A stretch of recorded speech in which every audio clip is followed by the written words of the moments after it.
Bom dia, meus irmãos, graça e paz, que o Senhor os abençoe. Primeiramente agradecer a Deus pela oportunidade, sempre um privilégio para mim, poder compartilhar a palavra com os irmãos, a palavra de Deus. O pastor Ricardo me falou sexta-feira: André, será que você pode pregar o domingo? Eu falei, sempre posso. Eu adoro compartilhar a palavra do Senhor com os irmãos. Acho que minha esposa me disse, mas você se empolga demais. E que a palavra de Deus me empolga. Não tem, é meu jeito, eu me empolgo, eu me sinto feliz. O meu irmão também me falou, irmão, você na célula e quando está no púlpito parece outra pessoa. A gente vê você pela igreja e você quase nem fala. Eu falei, não é a célula, não é o púlpito, é o assunto que eu estou falando. Se você volta para falar de Deus, de Cristo, eu vou me empolgar e vou começar a falar. Porque é isso que me empolga. Eu me empolga falar do que Deus tem feito na minha vida, como Ele transformou minha família, como Ele mudou meu comportamento, como Deus alcançou e salvou minha família, meu relacionamento. Então, para mim é empolgante, não tem como me empolgar. Obrigado aí. Amém. Opa, bom. Primeiro, agradecer a Deus, agradecer ao pastor Ricardo pela oportunidade, aos irmãos. Também queria pedir desculpa se por acaso, às vezes fuge uma palavra em espanhol. Para quem não saiba, ainda não sou daqui, sou venezuelano, tenho 4 anos morando no Brasil, com a minha família, minha esposa Adriana, minhas filhas. E eu peço desculpa porque eu percebi que às vezes fuge uma palavra em espanhol, aí depois as pessoas não podem entender, né? Sabe que a língua portuguesa, ela é uma das línguas mais difíceis, né, do mundo. Não porque eu falo, as pesquisas dizem que está entre milhares de línguas, a língua portuguesa está entre as 30 mais difíceis. Não só pelo jeito de falar, senão também pelo jeito de escrever, por a forma de escrever. Então, de certa forma, e tudo que eu estou falando agora tem a ver muito com a mensagem, eu e a minha família, a gente tem que fazer um esforço muito grande para poder falar ou tentar falar do jeito de vocês, né? A gente tenta falar da forma de vocês, mas só falar, se a gente falar das coisas, tudo bem, olha, tudo bem, as pessoas às vezes nem percebem. Mas se a gente tem uma conversa um pouquinho mais longa, a pessoa diz, opa, você é de onde? Você não é daqui. Então, eu cheguei aqui no Brasil com 25 anos e faço o meu melhor para falar português de uma forma mais fluente, mas não consigo às vezes, ainda estou aprendendo, porque a minha língua tem, o português, melhor dizendo, tem sons que a minha língua não tem, então eu tenho que fazer um esforço para aprender, tá? Por exemplo, a letra Z, esse som de Z não existe na minha língua. Eu tive que fazer um esforço para poder aprender a fazer o som de Z. Para aprender a letra G, geral, general, Gilson, o nome, eu tive que treinar 2 semanas para eu conseguir pronunciar esse som. G, porque minha língua não tem esse som. Eu que treinava G, e não saía G, saía D com D, G. Ô irmão, é G, não conseguia.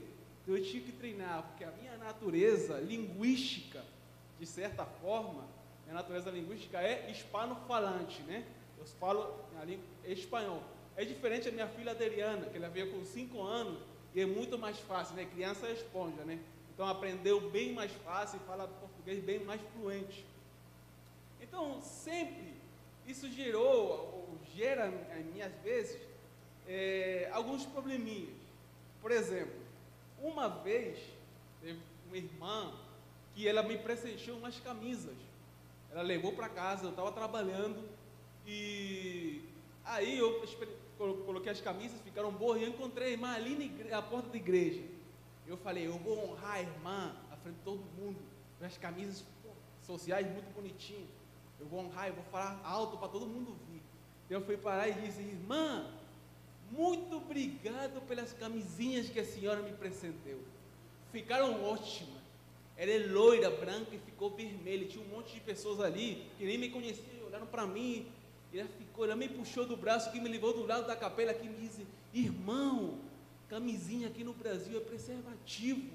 Você acabou de falar frente dos irmãos que eu dei preservativo para você.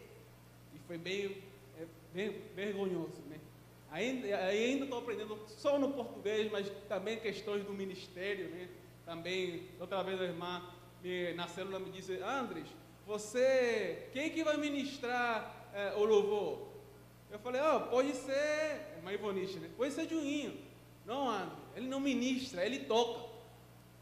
Perdão, então quem que ministra? Que ministra quem canta. Perdão, irmã, não sabia. Então pode ser você mesmo. Então são questões que a gente tem que ir, aos poucos a gente vai aprimorando. A gente acaba falando besteira. Como uma vez também na célula eu disse, como aquele ditado de Jesus. Tem uma irmã que me disse: irmão, se é Bíblia, não é ditado, é palavra, é fato. Não sabia, perdão. Então sempre acontece esse tipo de coisa. Então, voltando à origem da minha língua, mesmo que eu me esforce, se eu bobear, eu pronuncio a palavra errada. Mesmo que eu tenha palavras assim, que eu aprendi a pronunciar o som, mas às vezes eu não consigo falar. E para mim é muito importante falar certinho, principalmente quando a gente vai comprar na rua, porque a pessoa acha que você, como você é gringo, você tem dinheiro, então quer vender tudo mais caro. Então, aí sempre esse é o problema para mim. Assim como eu tenho essa natureza de falar espanhol, que é a minha língua, todos nós temos uma natureza pecaminosa. E por isso eu queria falar, por isso eu estava falando da questão, eu acho que uma boa analogia ao falar do ponto de vista da língua, que eu mesmo, ficando a vida toda aqui no Brasil, eu não vou conseguir falar do jeito de vocês. Porque já eu tenho uma fonética já desenvolvida, diferente às minhas filhas, que são crianças, beleza? Então todos nós temos uma natureza pecaminosa, e isso é importante que a gente saiba, a gente entenda, porque se todos nós temos natureza pecaminosa, mesmo sendo cristãos, isso significa que igreja é perfeita. Igreja é perfeita? Quando você é salvo, você se torna um crente, você frequenta igreja é perfeita? Não, porque igreja está composta de pessoas imperfeitas. A gente tem que ter certeza disso, e é aí o ponto que eu queria partir na mensagem que Deus me passou. Tá? Inclusive a palavra diz em 1 Pedro 5,8: sejam sóbrios e vigiem. Sejam sóbrios e vigiem, pois o diabo, o inimigo de vocês, está ao redor como um leão bramando, buscando quem possa devorar. Todos nós, temos que sempre vigiar e nos manter vigiando. Sermos sóbrios, a palavra de Deus diz que Deus dá sabedoria a quem pede e dá em abundância e não nega para ninguém. Também a palavra de Deus diz em Tiago 1,13, diz assim: se alguém for tentado, jamais deverá dizer que por Deus foi tentado, porque Deus não tenta ninguém e não pode ser tentado. Ou seja, que quando eu sou tentado, automaticamente, não pego, faço, não faço, automaticamente já está errado eu aceitando, mesmo que eu não tenha certeza de fazer aquela coisa, já está errado. Você tem que ter certeza para fazer as coisas, porque quem tenta é o diabo, Deus não tenta ninguém. A própria palavra também diz, também em Tiago 1,14, diz assim, que cada um é tentado pelo seu próprio mau desejo. O que significa isso? Que cada um é tentado pelo seu próprio mau desejo.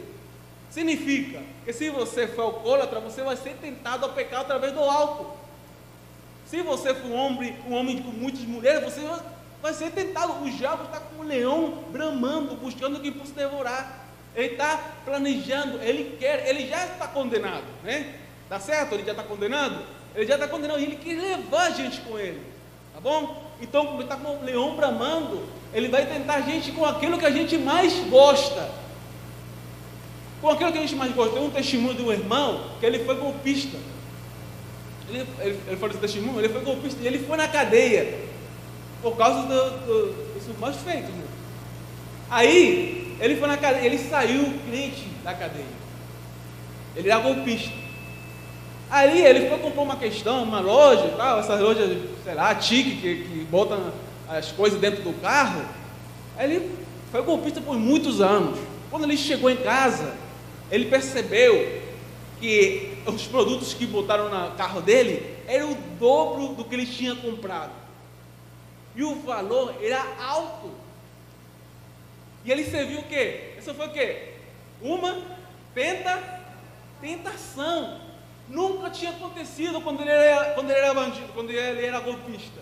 Depois que ele se tornou crente, veio e botaram o dobro lá, botaram o dobro dos produtos dentro do carro.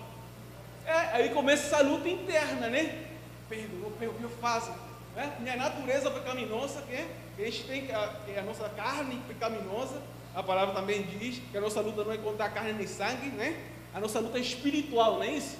Então a gente combate a carne com o quê? Com luta espiritual, Espírito Santo, oração. Não é na própria carne. E ele, irmão, voltou e devolveu os produtos, né? Ele falou, foi muito difícil para mim devolver, mas ele fez o correto. E assim a gente vai ser tentado dia por dia. Então o que eu queria falar hoje, a mensagem que eu queria trazer para os irmãos, uma mensagem referente à igreja, Senhor. Por que igreja? Primeiramente, eu acredito, sou daqueles que acreditam que Deus primeiro dá o chicote para o pregador, e aí o pregador passa, né? E igreja, para mim, transformou minha vida. Igreja, o amor dos irmãos, o carinho, isso que eu experimentei aqui na igreja, eu nunca tinha experimentado em outro local. Igreja foi foi água no deserto para mim e a minha família. Igreja é tão impactante, tão essencial na minha vida, que eu digo para vocês, sem dúvida nenhuma, eu nunca mais quero viver sem igreja, nunca mais. Não dá para mim, eu não imagino minha vida sem igreja, não consigo, porque igreja, e essa é uma das coisas mais fantásticas da igreja, né? Que mesmo não sendo perfeita, a igreja é muito boa, igreja é bênção, igreja é crescimento, igreja é edificação, igreja onde nós podemos exercer, compartilhar com nossos irmãos, nossos dons e talentos que Deus nos deu. Igreja, mesmo com o nosso defeito, ele tem um ponto especial, um ponto essencial, um ponto que outros lugares não têm. Porque igreja é onde habita o Senhor, e só quem nos sente é o Senhor. Deus é quem nos sente. Amém? Então eu queria falar hoje de que tipo, a mensagem se baseia em que tipo de igreja nós somos. Que tipo de igreja nós somos? Eu queria que cada um de nós se identificasse com isso, com a mensagem, e que a gente possa ter uma autoavaliação, e que a gente possa ser sincero com nós mesmos. Que tipo de igreja eu sou? Eu não estou falando de tipo de igreja geral, estou falando de igreja de nós, pessoal, quem eu sou. Então eu queria que, por favor, você abrisse suas Bíblias em Lucas, capítulo 9, a partir do versículo 28, por favor.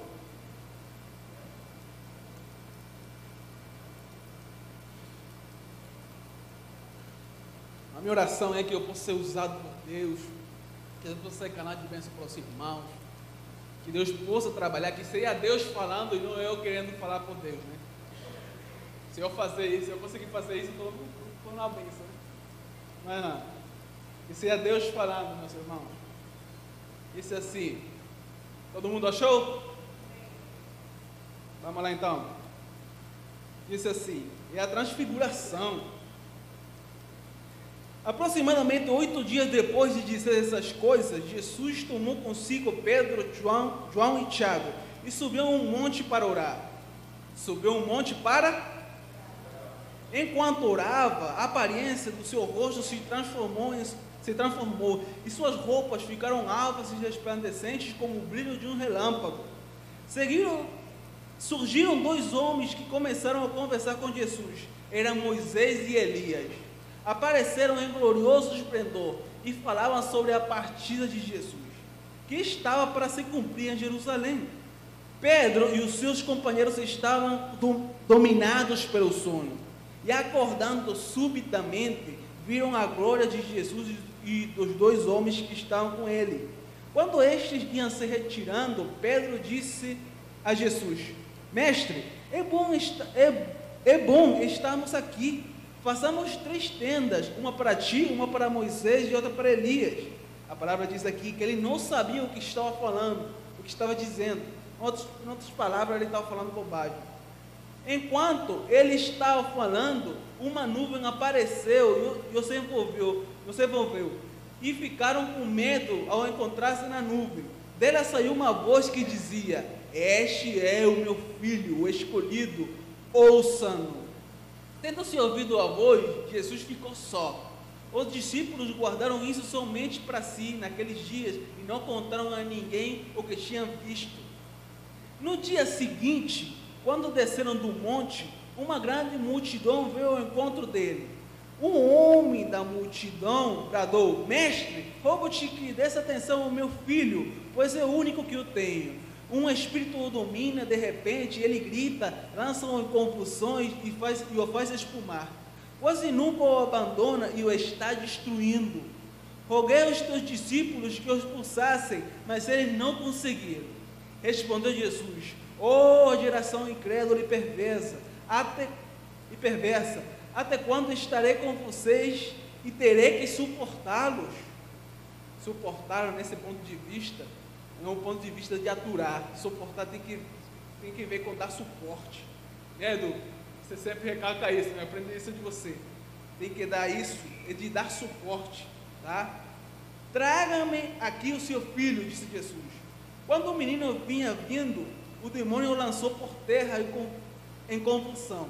Mas Jesus repreendeu o espírito imundo, curou o menino e o entregou de volta ao seu pai. E todos ficaram atônitos ante a grandeza de Deus. Estando todos maravilhados com tudo que Jesus fazia, ele disse a seus discípulos: ouçam atentamente o que eu vou lhes dizer. O Filho de Homem será traído e entregue nas mãos dos homens. Mas eles não entendiam o que isso significava. Era-lhes encoberto, para que não entendessem. E tinha receio de perguntar-lhe a respeito dessa palavra. Versículo 46. Começou uma discussão entre os discípulos acerca de qual deles seria o maior.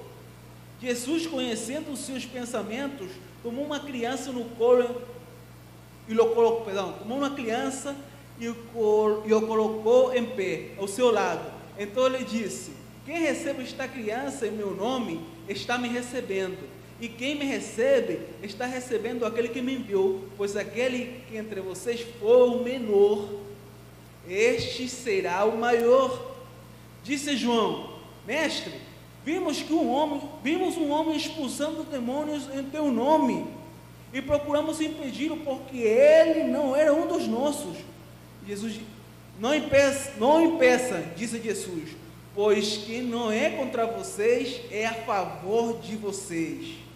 Versículo 51. Aproximando-se o tempo em que seria levado o céu, Jesus partiu resolutamente em direção a Jerusalém. Amém? É um texto longo, eu estava quebrando a cabeça, uma forma de tentar diminuir, mas não dava para diminuir. Tinha que ser o texto todo mesmo. Então vamos lá. A gente está começando, a gente começa por a transfiguração de Jesus, tá bom? A transfiguração de Jesus, segundo os estudiosos, é um dos 5 eventos mais importantes, ou mais contundentes do ministério de Jesus. Quais são os outros 4 momentos mais importantes da vida de Jesus? O batismo de Jesus, a crucificação de Jesus, a ressurreição de Jesus e a ascensão de Jesus. Então, depois do batismo, vem a transfiguração de Jesus, tá? Então, nesse momento, a palavra de Deus diz que Jesus levou a Pedro, Tiago e João para orar ao monte. Mas quando Jesus disse em singular, quando Jesus estava orando e Jesus sofreu a transfiguração, ou passou pela transfiguração, os discípulos estavam dormindo. E o texto diz que eles acordaram abruptamente. Eles acordaram abruptamente. E Jesus estava falando com quem? Com Moisés e Elias.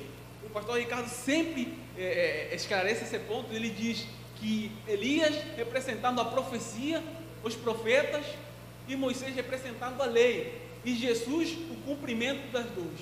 Jesus a graça. Então é importante, nesse momento tão importante, eles estão conversando. A palavra de Deus diz que eles estão conversando de quê? Ele está falando de quê? O que eles estavam conversando, Elias, Jesus e Moisés? Da morte de Jesus. Eles estavam falando da crucificação de Jesus. E aí Pedro, vendo aquele momento, que com certeza era um momento diferenciado, porque era um milagre diferente, irmão. Era um milagre diferente dos outros milagres. Não era um milagre que Jesus estava curando alguém, era um milagre que Jesus estava sofreu ou passou por uma metamorfose, uma transformação. Com certeza eles se acordam abruptamente e eles se encontram nesse momento. E Pedro diz, o texto diz que Pedro vai e diz: ó Senhor, vamos fazer, olha que maravilha, vamos fazer 3 tendas e vamos ficar aqui. Vamos fazer 3 tendas, olha que bom que a gente está aqui, vamos fazer 3 tendas, mas vamos ficar. Vamos fazer 3 tendas. Pedro, em poucas palavras, ele está dizendo: vamos ficar aqui, vamos instigar esse momento. Esse é um momento fantástico. Quando a gente terá outro momento como esse? Vamos instigar esse momento, Senhor. Vamos fazer 3 tendas. Olha, geralmente tem um pastor para um rebanho, né? Aqui tem 3 pastores para as 3 ovelhas. Que legal, que cuidado. Vamos fazer isso, Pai. Vamos fazer isso, Senhor. Mas a palavra de Deus diz que ele não sabia o que estava falando. Ele não sabia do que estava falando. Ele estava se importando mais pelo momento do que realmente era importante, que eram as palavras de Jesus, que era a cruz de Jesus. No momento, ele estava se importando por momento, pelo poder, por aquela sensação extraordinária. Ele queria instigar o momento, mas na verdade não é isso o importante. Isso acontece com nós como igreja. Eu queria basear, eu sei que a mensagem é pessoal, é com 3 discípulos. Eu queria levar a questão da igreja, porque muitas vezes nós focamos em aquilo que é bom, em aquilo que é bonitão. Eu gosto desse pregador. Quem vai pregar hoje? Vai pegar fulano, eu não gosto. De antemão, eu começo falando para vocês, irmão.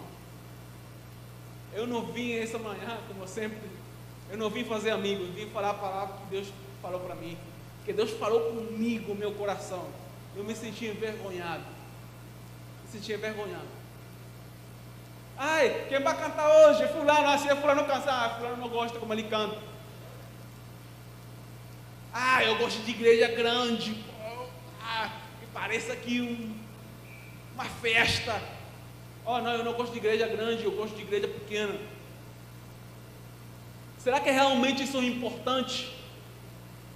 Será que é importante a gente olhar? Fulano desafinou. Não canta.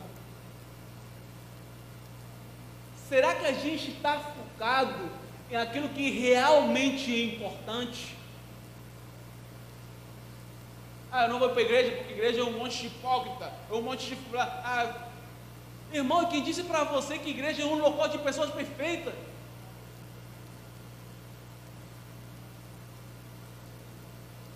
Eu não estou preparado para ir para a igreja, porque... Quem disse para você que igreja é para pessoas preparadas? Igreja é para aqueles que querem se preparar para o reino dos céus.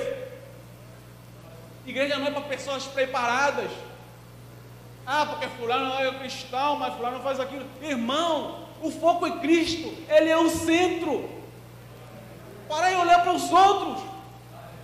Ele é o mais importante. Porque quem disse para você, quem disse que igreja é um museu de santos? Igreja é um hospital para pecadores. Todos nós estamos quebrados, todos nós estamos rotos. Igreja é um hospital para pecadores. Igreja não é um museu para santos. É para de ficar achando que buscando coisas que engrandeçam seus olhos. Não, busque Jesus, meu irmão. Volte o foco. Se você ainda está buscando aquelas questões, então você ainda não passou por uma transformação, uma conversão verdadeira. Porque Cristo é a verdadeira videira, Cristo é o centro, Ele que é importante.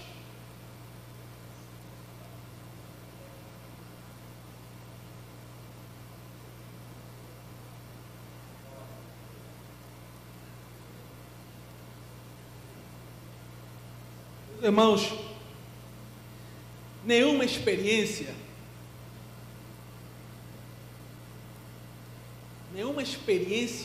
pode ser maior que as palavras de Cristo, que é a transformação que Cristo faz na nossa vida, na sua vida.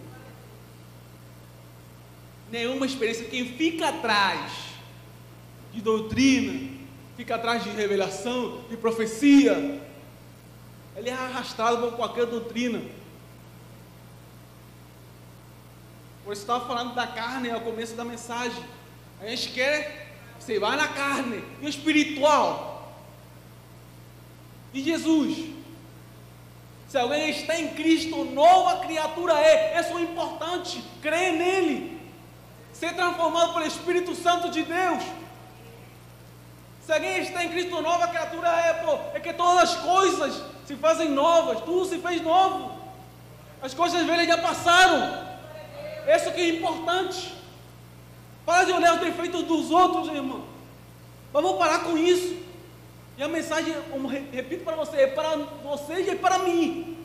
Vamos parar com isso e olhar para os defeitos dos outros. Vamos aprender a olhar para os outros, dizendo, essa pessoa aí, com diferenças, com suas manias, com as suas questões, mesmo que essa pessoa não concorda comigo em certas questões, essa pessoa aí é imagem e semelhança de Deus. Vamos começar a ver as pessoas com olhos espirituais.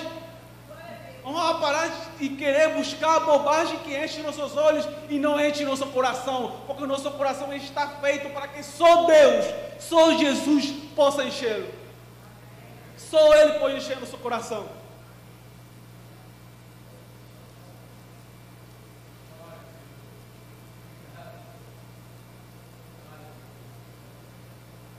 Então, eles estão querendo um momento, Pedro está querendo um momento, chegar um momento especial. Aí eles descem do monte, né? A palavra de Deus diz que Jesus desce do monte com os discípulos, e aí se encontra um pai angustiado. Um pai angustiado que diz, Jesus, mestre, eu tenho meu filho aqui endemoniado, o diabo joga ele no fogo, joga ele na água, queria acabar com a vida dele. Olha, preste atenção. Eu trouxe para os teus discípulos, esses discípulos somos nós, igreja, tá? E eles não conseguiram expulsar o demônio. Eu trouxe para os teus discípulos, eu trouxe para eles, e eles não conseguiram libertar o menino do demônio. Aí Jesus diz, repreende eles, né? Jesus o repreende, aí ele continua, mas na frente ele diz assim, e levantou-se entre eles uma discussão. Essa está no versículo 46. Levantou-se nele uma discussão, e qual deles era o maior? Não esqueça que somos nós. Qual deles era o maior?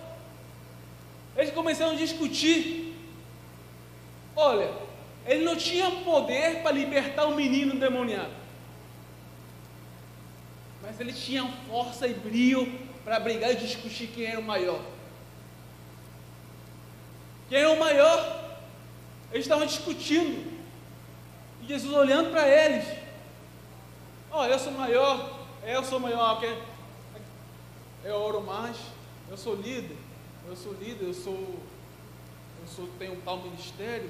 Não, mas eu sou pastor, eu sou buscando quem quer ser maior. Eu não, maior, eu tenho outras características, eu sei cantar. Não, mas ele não canta. Ah, mas ele pregava, eu prego mais do que ele. Buscando, ele não tinha poder para libertar o menino, mas ele tinha abriu para brigar e buscando quem era o maior. Qual é o maior? Quem de nós é o maior? Eu sou o maior. Não, você não é, eu sou o maior. Tem uma assim, analogia que me chamou a atenção, que diz, talvez alguns já ouviram, né? Para mim é novo, que tinha um crente de uma denominação que estava brigando com o diabo. Estava brigando com o diabo. Aí chegou outro crente de outra denominação. Crente de uma denominação, chegou outro de outra denominação. Aí os dois começam a lutar contra o diabo. Aí como está a luta, ele está conseguindo vencer, mas a luta está demorando. Aí um pergunta para o outro: aí, está demorando? Aí, a tua igreja fala em língua? Não, a minha não. A minha sim. E aí, a tua veste de tal jeito? Não, a minha sim. Aí, eles começaram a debater doutrina. Se vocês já ouviram, é muito engraçado. Eles começaram a debater doutrina. Eles estavam brigando contra o diabo, estavam vencendo a batalha. Mas chega um momento que está brigando com o diabo, um contra o outro. Um momento, você esquece do diabo e eles começam a brigar entre eles. Aí vem o diabo, acaba com os dois.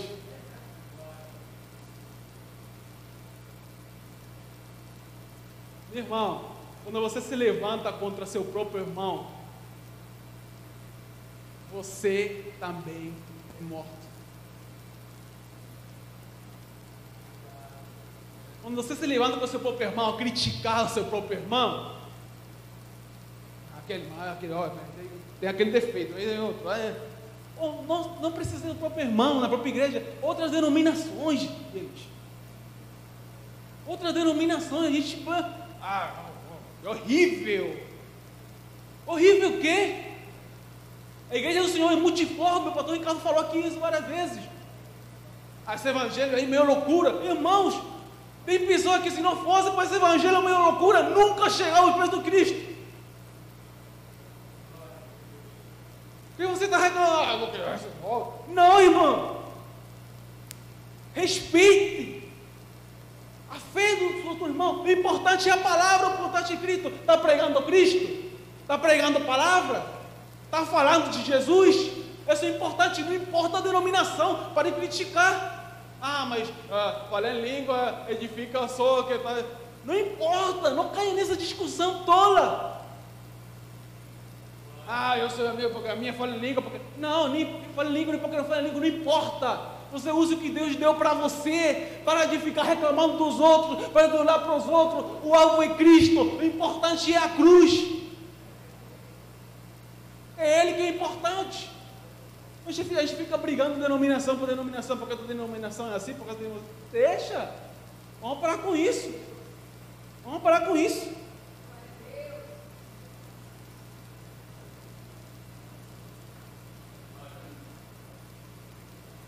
Aí surge uma pergunta em mim, que eu disse: será que nós como crentes temos nos comportado dessa forma? Será que nós como crentes, como cristãos, temos nos comportado dessa maneira? Irmão, eu vou falar para vocês. Existe uma diferença entre servir na igreja e servir a Deus.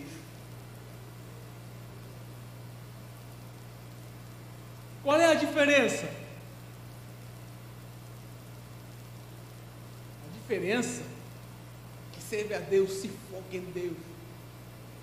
Ele é o alvo, ele quer servir, ele tem prazer em servir. Como eu vejo muitos dos irmãos servindo aqui. Tem prazer, é gostoso, não é uma tortura. É gostoso demais, meu irmão. É muito bom. Você quer servir e você acorda até cedo. Porque é empolgante, porque o Espírito Santo incomoda seu coração. É muito bom. E servir a igreja, aquele que recebe, aquele que quer a recompensa, né?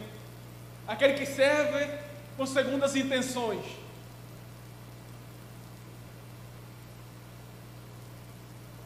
Aquele que serve com segundas intenções, querendo receber algo em troca. Poxa, o pastor não me honrou, não citou meu nome no púlpito.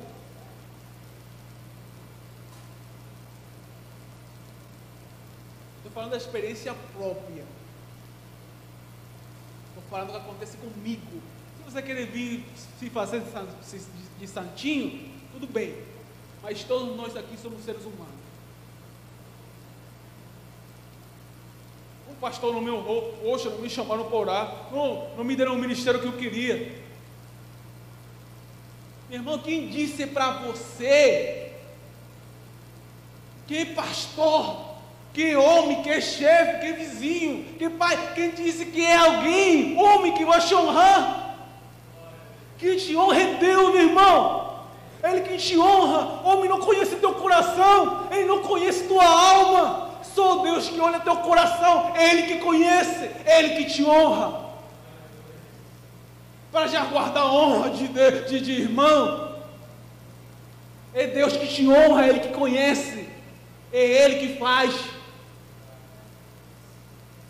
Vamos parar com isso, de querer que os outros nos honrem. Vamos ser uma verdadeira igreja. Uma igreja que está focada no mais importante. Uma igreja com propósito. Uma igreja que faz, que transforma. Uma igreja que cresce. Vamos ser cristãos que se sentam orgulhosos da sua igreja. E quando digam, oh, você é cristão, eu sou cristão. O que aconteceu? Uma coisa. Vamos fazer a diferença. Vamos fazer a diferença. Vamos ser diferentes. Olha, vou falar para vocês. Nós somos chamados a ser a sal do mundo. Vamos ser diferentes. Ah, porque o outro faz, eu vou fazer. Deixa o outro. Você é crente. Você não é crente? Então,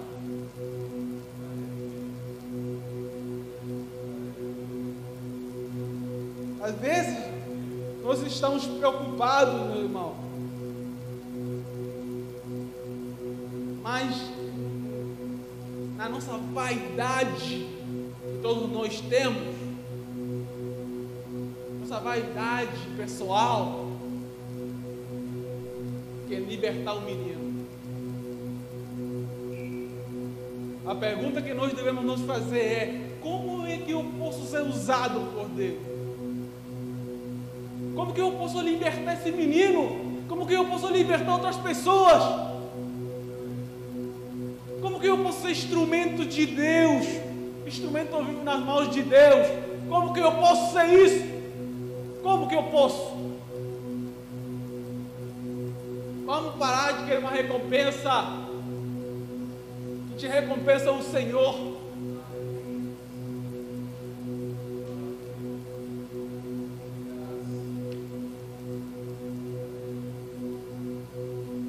Versículo 49. Aí João impede, né? Diz, mestre, tinha um que estava tirando os demônios em teu nome, mas não era um dos nossos. Ele não era um dos nossos, mestre. Nós impedimos ele, em teu nome ele está fazendo um milagre. A gente às vezes acha, porque a gente é crente, a gente é o dono da igreja, o dono do evangelho, e você é um santão, você é melhor do que os outros. Será que você nunca teve um encontro com Cristo? Ou você nasceu crente? Ah, porque eu nasci. Não, para com esse papo. Eu nasci lá cristão. Não importa. Você tem um momento que você tem um encontro com Cristo. Ele transformou a tua vida. Não importa. No momento você foi mudando do mundo. Não importa que você nasceu lá cristão. Então você vai. O outro olha fulano, ele não pode. Eu posso. É o que posso, porque eu que sou filho do rei. E o outro é abençoado, o outro não vai à igreja. Que preocupação. Eu estou abençoado, e tem carro, e tem casa, e eu não tenho nada, mas eu sou filho do rei. Pode se preocupar pelos outros. Deixa o outro fazer. Sabe o que eu vejo ali também, irmão? Que é aquele que não está fazendo o que deve fazer, que era libertar o menino. Sabe o que tem ele? Tem tempo de sobra para criticar os outros. Então, quando você não está fazendo o que Deus mandou você fazer, quando você não está aplicando, usando os dons e talentos que Deus deu para você, quando você está perdendo tempo, você tem bastante tempo para criticar os outros. Eu não gosto de ver olhos bonitos em cara alheia. É isso que acontece. Meus irmãos, anjo, tanto em hebraico como em grego, significa mensageiro. Ou seja, que não especificamente um anjo tem que ser um ser sobrenatural com asas. Ou pelo menos é isso que o texto que está escrito no original, na Bíblia. Irmão, você pode ser um anjo de Deus na vida de outras pessoas. Você pode ser usado, se deixa usar. Tem uma coisa que Deus não obriga ninguém. Deus não obriga ninguém, né? Você que nós temos uma coisa que se chama livre-arbítrio, não é isso? Ele não obriga ninguém. Deus é fantástico. Sendo todo poderoso, um Deus que é onisciente, onipresente, um Deus que tudo é, que tudo pode, um Deus que é eterno, um Deus que é santo. Ele não obriga ninguém a segui-lo.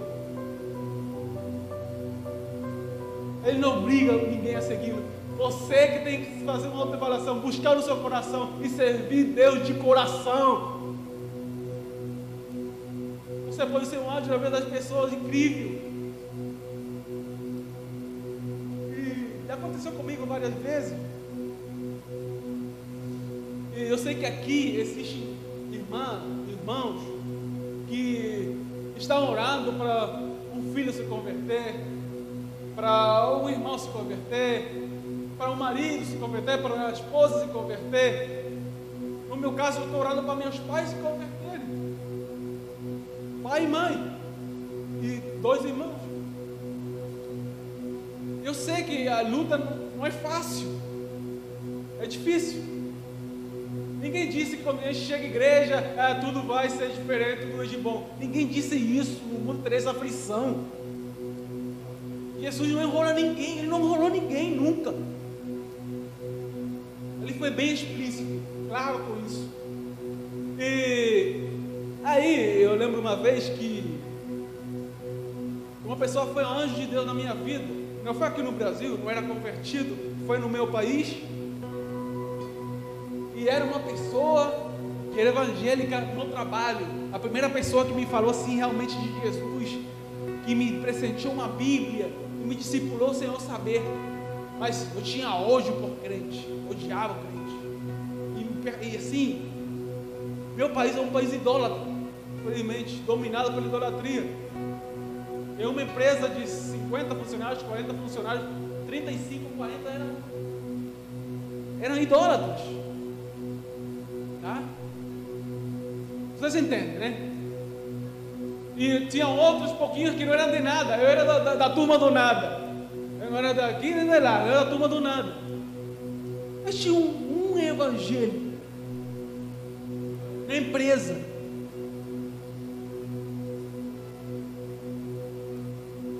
Que me incomodava.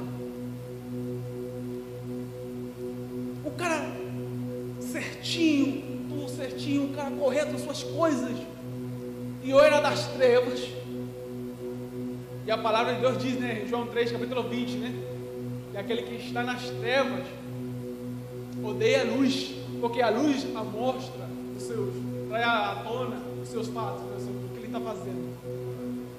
Então, me perturbava, esse cara todo tempo, e ele não se importava de falar no meio de todo mundo do seu Deus. Esse cara está se achando o quê? Esse cara é doido? Um dia veio o gerente, você fez as coisas, disse para o gerente, eu falei, mandaram ele embora. Porque você não tem coisa para fazer? Já acabei todas as minhas coisas que tinha para fazer, agora estou fazendo o mais importante, que é falar a palavra do Senhor. falei, mandaram ele embora. O gerente, tudo bem, foi embora. E assim, um dia eu me aproximei dele, cheio de raiva. E fui lá, eu vou acabar com esse crente, porque eu estou harto dele. Estou farto dele, por quê? O cara, naquela fome, o cara jejuava. Então você levava um feijão, levava arroz, a gente dividia a comida, muita fome. Eu tinha perdido 20 quilos, gente. Fome pra caramba. E ele jejuou. E teu amigo fulano não vai comer? O cara não vai comer porque ele está jejuando. Jejuando, esse cara é maluco. Quem está de fora não entende, né? O coração do cristão. Esse cara é maluco, ele está jejuando. Na fome, cara. Não dava. Eu me aproximei, eu fui lá cheio de raiva. Estava falando assim de Jesus, estava falando de Jesus. As pessoas passaram do lado dele e falaram de Jesus, cara. Não se importava com falar de Jesus. Aí eu fui lá, ó, se Deus existe, aquele que não é crente, né? Se Deus existe, porque as crianças morrem, porque existe doença no mundo, porque há fome no mundo. Se Deus existe, porque aquilo assim, porque aquela pergunta que a gente faz quando a gente não é convertido. Porque quando a gente se converte, Deus sente no nosso coração, a gente não tem tempo para perguntas tolas. Porque a gente entende que a gente não vai saber de tudo, porque nós temos um Deus que é eterno. E nós somos seres limitados, pecadores. Nós nunca vamos entender, nunca vamos entrar na mente de um Deus todo-poderoso, santo, santo, santo. Ele foi. Eu pensei que ia ter uma discussão com ele. Eu pensei que ia ter uma discussão com ele. Ele começou a me responder com a palavra de Deus.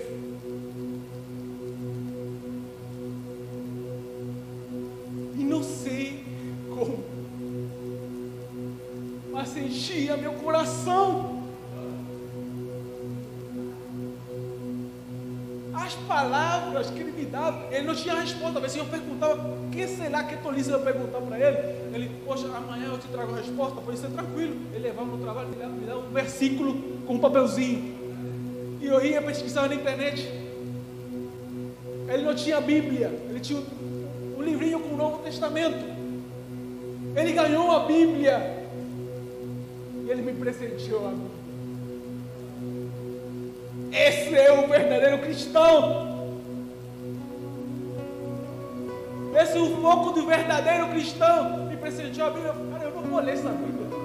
Você me falou que não tem Bíblia. O Espírito Santo de Deus me diz que essa Bíblia é para você.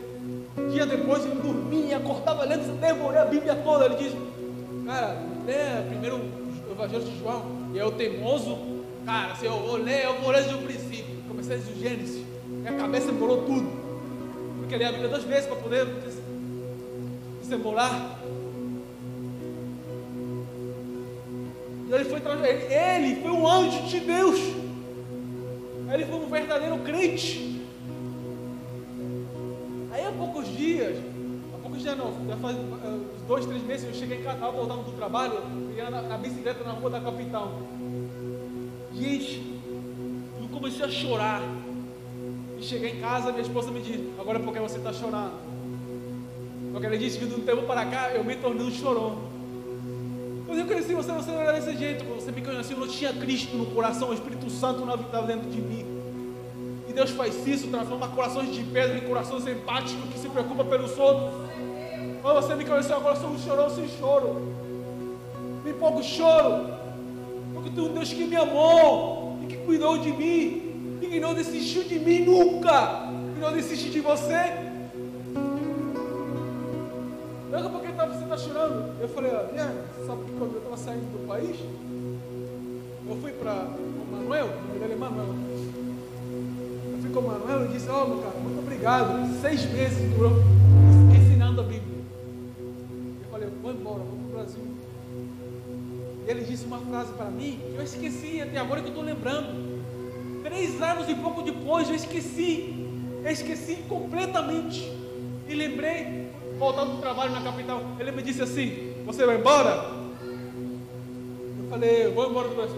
Tudo bem, só não esqueça uma coisa. O que é? Que esse Deus que você conheceu aqui, esse Deus na Bíblia, Ele é Deus aqui, Ele é Deus no Brasil, Ele é Deus onde quer que você vá.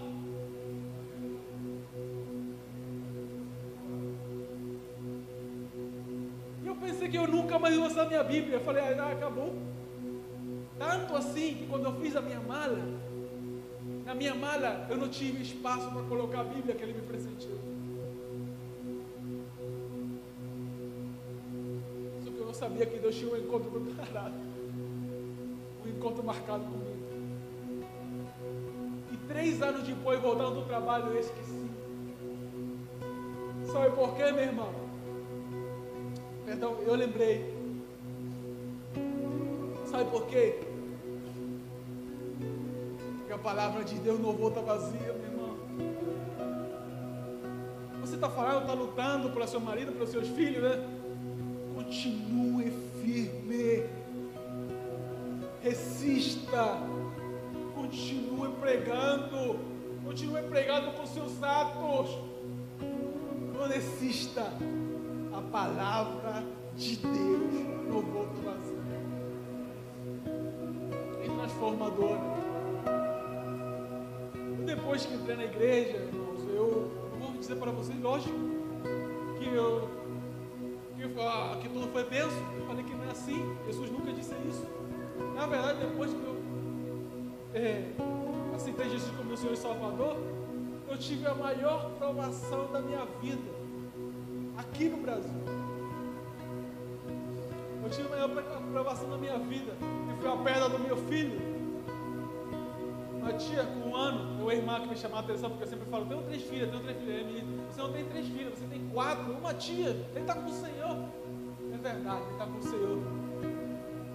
Eu tinha 6 meses convertido, e meu filho faleceu. Foi uma luta tremenda, ficou 2 meses no hospital, ele nasceu com uma malformação no esôfago, foi um ano de luta, ele guerreou, ele foi um guerreiro. O pai e mãe entende esse sentimento ali que o seu filho está doente e você quer colocar no lugar dele, mas você não pode. Mas você é cristão e você tem que entender que todas as coisas cooperam para o bem daqueles que amam o Senhor. Sua vida está nas mãos do Senhor. Aí meu filho faleceu, mas eu não estava sozinho. Eu tinha uma igreja, eu tinha irmãos cuidando de mim, da minha casa, da minha família. Irmão, meu filho faleceu, eu tinha 100, 200 reais no meu bolso, eu não tinha dinheiro para o sepulcro do meu filho. Minha mãe preocupada, filha, você está sozinho lá? Mas eu estou sozinho, eu tenho uma igreja que me ama, que me cuida. Pessoas que me mostraram o que é verdadeiramente importante. Pessoas dizem, você se tornou crente porque você foi ajudado. Eu falo sim, porque eu vi o rosto de Jesus através dos irmãos, através do cuidado, do amor dos irmãos. Aí eu fui abraçado pelos irmãos. Os irmãos fizeram o meu fardo mais leve.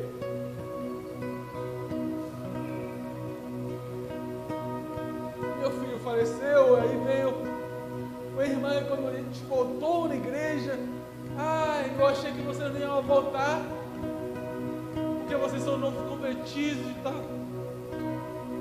Aquela história, a gente fica achando que é outro novo convertido, quem sabe mais de Bíblia, quem tem mais teologia, quem é mais antigo. Para com isso, meu irmão. Para com isso.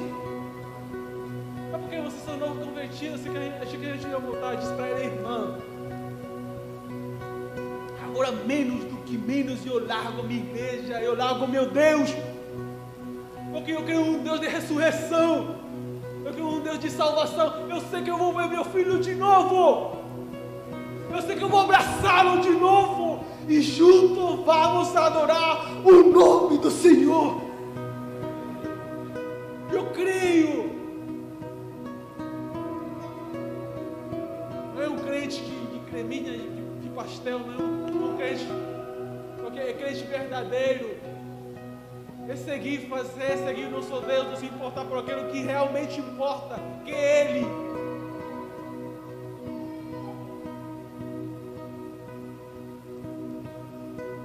Então que cada um de nós possa levar hoje em seu coração o sentimento, o desejo de servir a nosso Deus com excelência. E não perder o ânimo, já palavra. E poder falar de Jesus para os familiares, ser luz, abençoar as pessoas que estão ao nosso redor. E te servir de uma forma especial.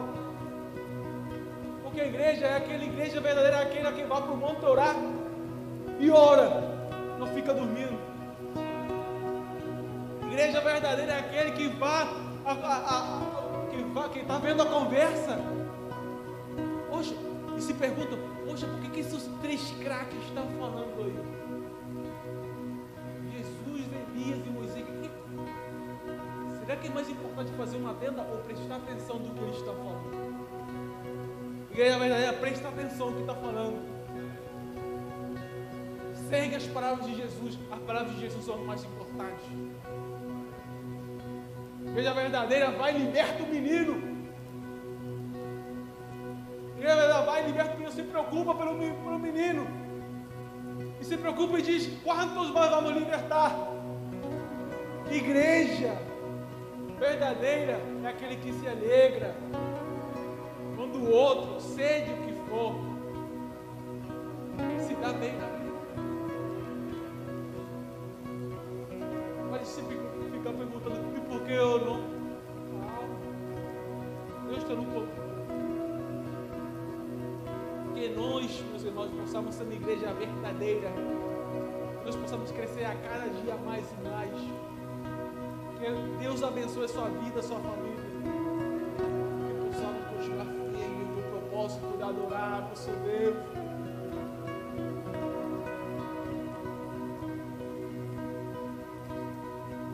Muito obrigado, meus irmãos.